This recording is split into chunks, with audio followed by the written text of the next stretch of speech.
And also, I would like to thank Joe Box for giving me the opportunity to clear up a number of misconception, misperception, misapprehension, misconstrue ideas primarily neurotypical individuals have or their perceptions of atypical individuals. When we say atypical, we refer to individuals who fall outside the spectrum of neurotypicals.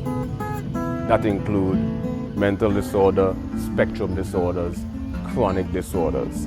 It includes high functioning autism, Asperger's syndrome, borderline savants, weirdos, geeks, nerds, quirky individuals, eccentric individuals.